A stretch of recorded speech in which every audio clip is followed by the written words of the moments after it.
নমস্কার বন্ধুরা, আমি বুদ্ধদেব। বর্তমানে আমি বিএসএফে কর্মরত। আর তোমরা অনেকেই চেনো আমাকে এই ইউটিউব চ্যানেলের মাধ্যমে।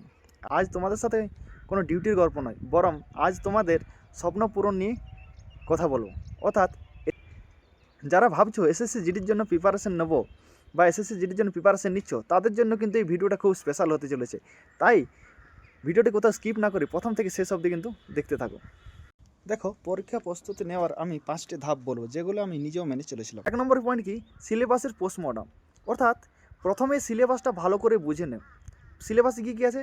ম্যাথ, জিআই, জিকে আর হিন্দি বা ইংলিশ গ্রামার। এই 4টি স্তম্ভের উপর বেস করে গড়ে আছে আমাদের এসএসসি জিডির মূল পরীক্ষা। এই 4টির মধ্যে কোন বিষয়গুলিতে তুমি খুব ভালো এবং কোন বিষয়গুলিতে তুমি একটু দুর্বল আছো, সেগুলো কিন্তু তুমি নোট করে রাখো খাতাতে। 2 নম্বর পয়েন্ট বলবো যে সময়ের সাথে লড়াই। এখানে মনে রাখবে যে আমাদের 4টি বিষয় থেকে 20টি করে প্রশ্ন আসে, অর্থাৎ 80টা প্রশ্ন, আর কিন্তু সময় থাকে মাত্র 60 মিনিট। তাহলে হিসাব করে দেখা যায় যে একটি প্রশ্নের জন্য কিন্তু আমরা 1 মিনিটও সময় পাচ্ছি না। তাহলে কি করতে হবে, যে আমাদের পরীক্ষা প্রস্তুতি নেওয়ার সময় আমাদের এটুকু ধ্যান রাখতে হবে যে আমি যখন পরীক্ষা হলে গিয়ে প্রশ্নের উত্তর করে আসবো, সেই ক্ষেত্রে কিন্তু আমি একটি প্রশ্নের জন্য 1 মিনিটও পাচ্ছি না। তাই সেক্ষেত্রে আমাদেরকে টাইম ম্যানেজমেন্ট জিনিসটা কিন্তু শিখতে হবে। 3 নম্বর পয়েন্ট হচ্ছে যে previous year question. Previous year কোয়েশ্চেনে কী দেখবো, যে গত 3 থেকে 4 বছরে এসএসসি জিডি প্রশ্নপত্র কীরকম এসছে, এটা তুমি কিন্তু ফলো করো। এটা যদি তুমি ফলো করো তাহলে তুমি সেটার সম্পর্কে একটু ধারণা পাবে এবং তোমার মনের মধ্যে একটা কনফিডেন্ট আসবে যে আমি প্রিভিয়াস ইয়ার যখন দেখে যাচ্ছি, তো কিছুটা হলেও তোমার মনের মধ্যে ধারণা আসবে যে কীরকম প্রশ্ন তোমার এসএসসি জিডিতে আসতে পারে। 4 নম্বরটা আমরা বলতে পারি রিভিশন এবং হচ্ছে টেস্ট। সারা সপ্তাহে যা পড়লে সপ্তাহের একটি দিন বা সপ্তাহের শেষ দিন সময় করে টেস্ট দাও এবং ফুল মক টেস্ট দেওয়ার চেষ্টা করো।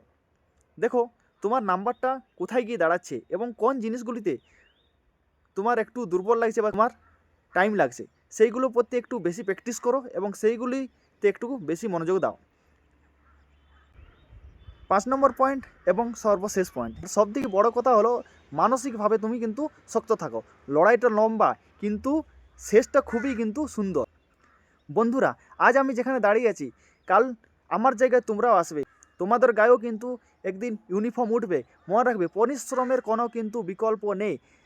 যেদিন তোমার গায়ে ইউনিফর্ম উঠবে সেদিন তোমার সব পরিশ্রম কিন্তু সার্থক হবে। তোমাদের যদি নির্দিষ্ট কোনো বিষয় নিয়ে প্রশ্ন থাকে তোমরা কমেন্টে জানিও। আর ভিডিওটি ভালো লাগলে থাকলে অবশ্যই বন্ধুদের মধ্যে শেয়ার করে দিও।